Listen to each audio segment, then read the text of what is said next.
दोस्तों नमस्कार, मैं हूं कवि प्रीतम ऋतु और आप देख रहे हैं कवि प्रीतम ऋतु चैनल।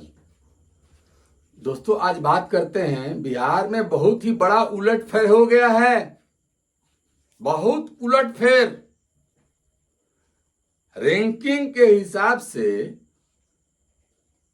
सी वोटर सर्वे के रिपोर्ट के अनुसार 1 महीना पहले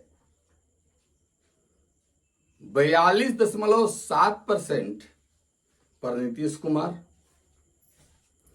18.4% पर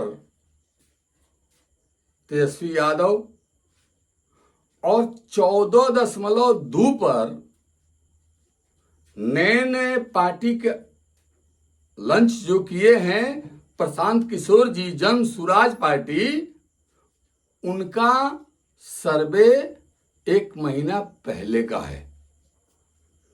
लेकिन आज जो उसी सी वोटर सर्वे ने, संस्थान ने जो अपना उद्बोधन किया और जो चीज बताया, जो समीकरण बनाया, वो बिल्कुल उल्टा है। बिल्कुल उल्टा।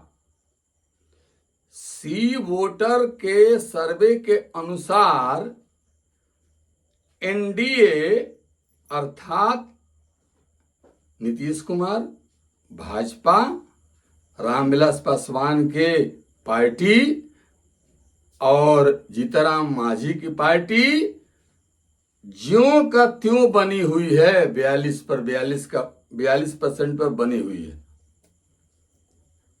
और जो पहले दिखाया था सी वोटर ने कि राजद के लालू प्रसाद यादव के छोटे बेटे तेजस्वी यादव का ग्राफ 18 समथिंग था, उसमें भारी गिरावट आ गई है। और जन सुराज पार्टी के प्रशांत किशोर का जो 14% दिखा रहा था, आज का रिपोर्ट ठीक उसका विपरीत हो गया। 18.7 पर जन सुराज पार्टी चली गई और राजद ललटेन छाप 14.2 पर आ गई है। यह सी वोटर का सर्वे है। आज का सर्वे जो मैं ताजा रिपोर्टिंग कर रहा हूं, ताजा बात बता रहा हूं, इस हिसाब से दोस्तों गौर करिएगा। इससे यह साबित होता है कि हो सकता है, देखिए किस्मत का लीला, किस्मत का खेल कोई नहीं जानता है, लेकिन हो सकता है कि राजद लालटेन छाप तेजस्वी यादव विपक्ष में भी बैठने लायक नेता नहीं बन पाए, विपक्षी नेता भी नहीं बन पाए। विपक्ष में हो सकता है कि जन सुराज का कोई नेता बैठ जाए, विपक्षी नेता बन जाए। आज का रिपोर्ट है ये मैं 1 महीने बाद, 2 महीने बाद का सर्वे, ये नहीं, मैं भविष्यवाणी नहीं कर सकता हूं।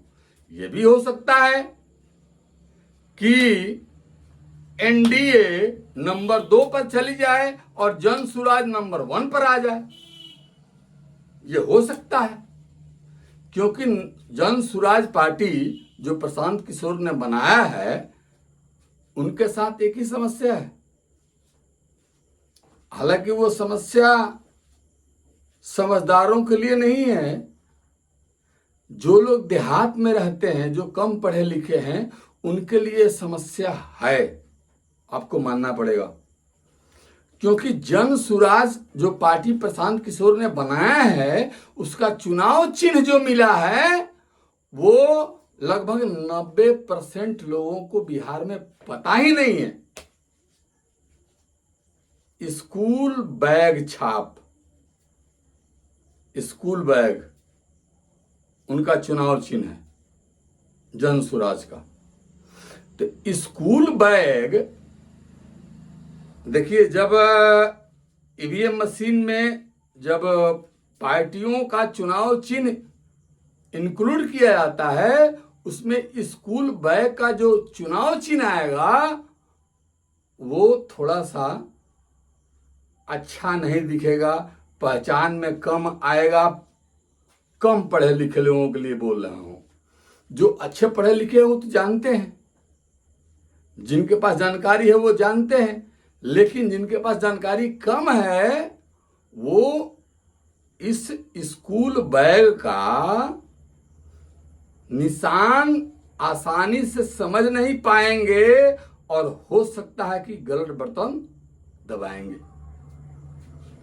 गलत बटन दब गया तो या तो फिर किसी और में गया या फिर निर्दलीय है या फिर अलग है। जिनको भाजपा पसंद नहीं है, जिनको जदयू पसंद नहीं है, जिनको रामविलास पासवान का बंगला पसंद नहीं है, ऐसे लोगों का हो सकता है कि स्कूल बैग से थोड़ा चाहते हैं कि मुझे जाकर के आज स्कूल बैग पर निशान पर ही हमको हमारा बटन दबेगा।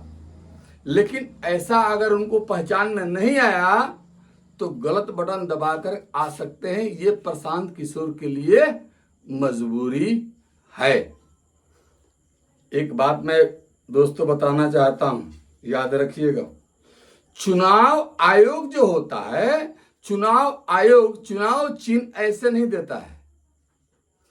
आपका चॉइस मांगता है, 2, 4, 10, 20 चॉइस मांगता है कि आप क्या क्या चुनाव चिन्ह चाहते हैं, उस पर आप अपना टिप्पणी करें। तो मैं प्रशांत किशोर, जिनका हालांकि रेटिंग अच्छा हो गया है, तेजस्वी से भी ऊपर चल रहे हैं। आज के सी वोटर सर्वे के अनुसार प्रशांत किशोर तेजस्वी यादव से ऊपर है। बेशक नीतीश कुमार से कम है, लेकिन तेजस्वी से ऊपर है। लेकिन उनसे जब पूछा गया होगा कि आप अपने पार्टी का चुनाव चिन्ह क्या मांगना चाहते हैं, कुछ अपना राय रखिए, कुछ अपना चीज दीजिए, ये चीज चुनाव चिन्ह में आ सकता है, वो चुनाव आयोग बताता है।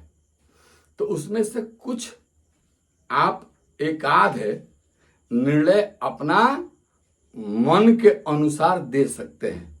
तो प्रशांत किशोर ने ऐसा शायद नहीं किया, या फिर किया तो चुनाव चिन्ह बहुत अच्छा नहीं लिया।